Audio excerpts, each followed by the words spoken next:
सिंध को लेकर रक्षा मंत्री राजनाथ सिंह ने बड़ा स्टेटमेंट दिया है।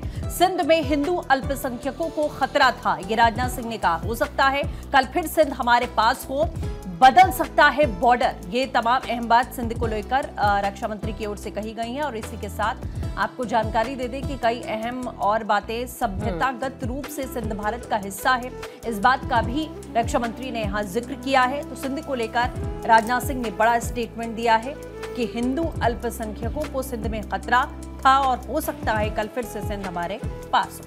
तो देखिए, यहाँ पर रक्षा मंत्री ये कह रहे हैं कि सीमाएं बदल सकती हैं और संकेत दिया कि सिंध जो विभाजन के दौरान पाकिस्तान में चला गया था, कभी फिर भारत लौट सकता है। उन्होंने इस क्षेत्र के भारत से गहरे संबंधों पर जोर दिया।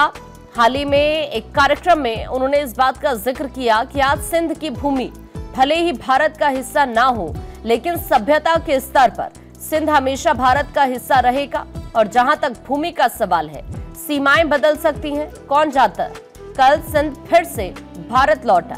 उन्होंने ये कहा कि 1947 के बाद कई सिंधी परिवार भारत आ गए थे। बीजेपी नेता और पूर्व उप प्रधानमंत्री लाल कृष्ण आडवाणी का हवाला देते हुए कहा कि उस पीढ़ी के सिंधी हिंदू आज भी सिंध से अलगाव को स्वीकार नहीं कर पाए।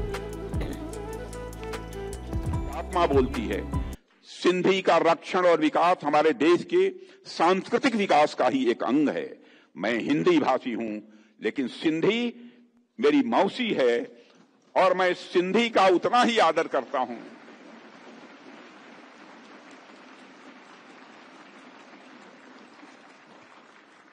और मैं सिंधी का उतना ही आदर करता हूं जितना कि मैं हिंदी का आदर करता हूं। अटल बिहारी वाजपेयी जी ने कहा था। यह स्टेटमेंट इस बात का सबूत है कि हम हमेशा से ही सिंधी लोगों के सम्मान के लिए खड़े हुए हैं, उनके हक के लिए खड़े हुए हैं और सिंधी समाज के अधिकार के लिए बहरे भाइयों खड़े हुए हैं और भविष्य में भी जब भी जरूरत होगी खड़े होते रहेंगे। और हाल ही में महाराष्ट्र की एनडीए सरकार ने सिंधी विस्थापितों को उनकी जमीन का मालिकाना हक दिलाने के लिहाज से एक विशेष अभय योजना 2025 लागू की है और यह योजना सिंधी समुदाय के लिए सम्मान और सुरक्षा की प्रतीक है, जिससे 3 पीढ़ियों को न्याय मिल रहा है इस पहल के कारण। और मैं यहां पर आदरणीय लाल कृष्ण आडवाणी जी का भी जिक्र करना चाहता हूं। हमारे नेता थे, आज हैं। आडवाणी जी ने अपनी एक पुस्तक में लिखा है कि सिंधी हिंदू और विशेषकर उनकी पीढ़ी के लोग अभी भी भारत से सिंध को अलग करने की बात को स्वीकार नहीं कर पाए हैं।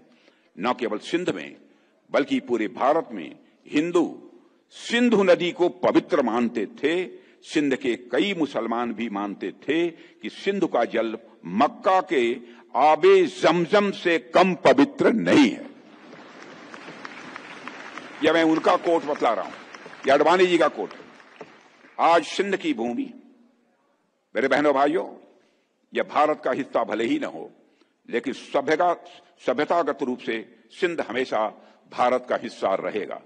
और जहां तक जमीन की बात है, तो बॉर्डर्स तो बदल सकते हैं, क्या पता कल को सिंध भारत में फिर से वापस आए।